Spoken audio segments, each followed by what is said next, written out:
Hey everyone, it's Craig here, and today I'm introducing a new major topic. As you can see by the screen, it's pointers. Now, unlike some of the other languages you're used to, C++ is a lot more basic. This means we have a lot more control over our own code, but as we all know, with great power comes great responsibility.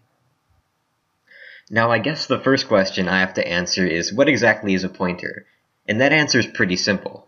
A pointer is simply a data type that holds a memory address. Now, for every data type, there exists a pointer type. So, an int pointer is different from a float pointer, is different from a pointer to an image. But they all function relatively the same way. Before we can really talk about pointers, we need to talk more about the way we store things already. You might not know it, but you're already very familiar with a big part of memory, the stack. The stack is where we store named variables, things like int x, bool y, things you can access from within your code at any time, given that you're within the right scope.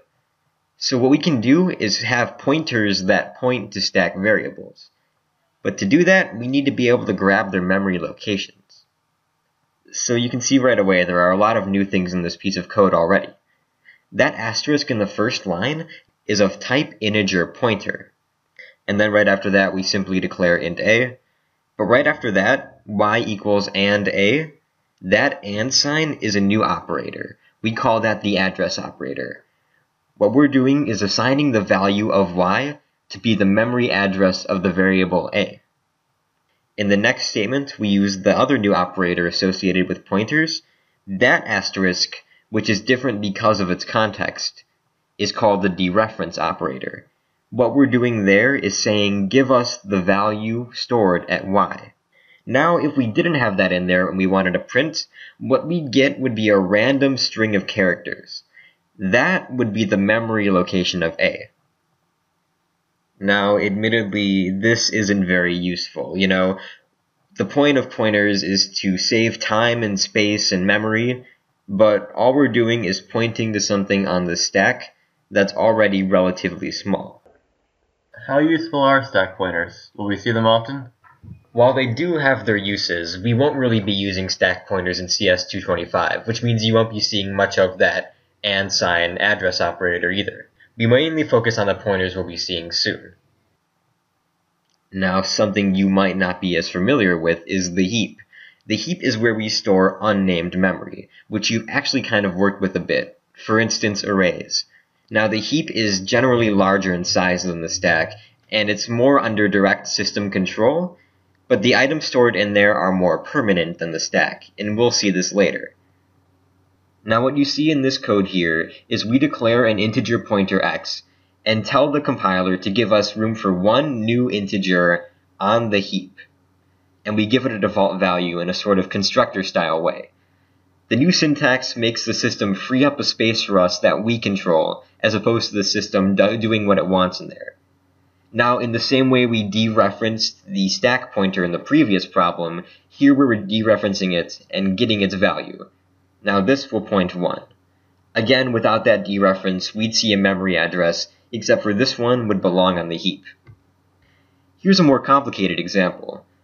We declare an integer pointer named z, and tell the compiler to give us room for it, but we don't tell it what to do there. Now in this case, it'll start us with a default value, so that new integer will be 0. We then create an integer b and just give it 3. And then the next line, we dereference z, so we say make the value at z equal to what's currently held in b, which means that new integer is now 3.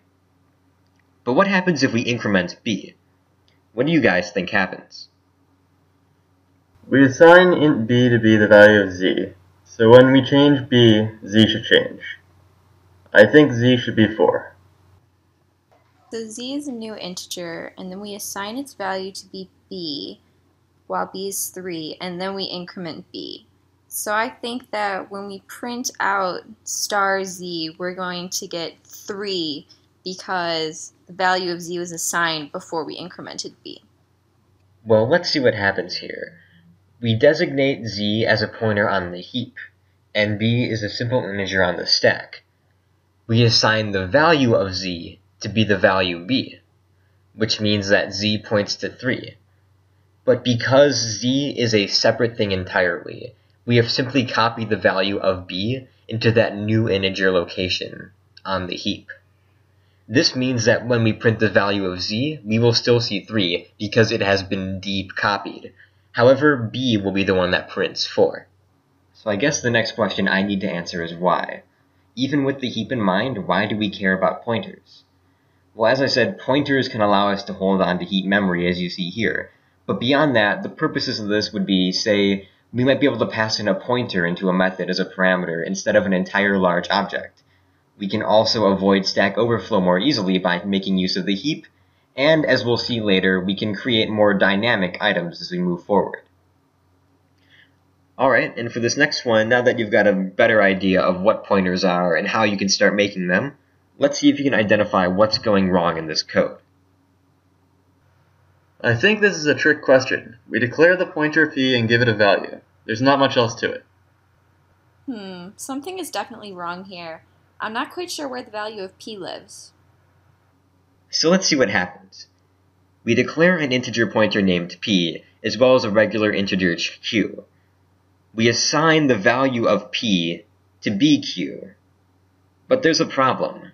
We never tell the system where p lives. We never free up a space for it or indicate that it's pointing to the address of q.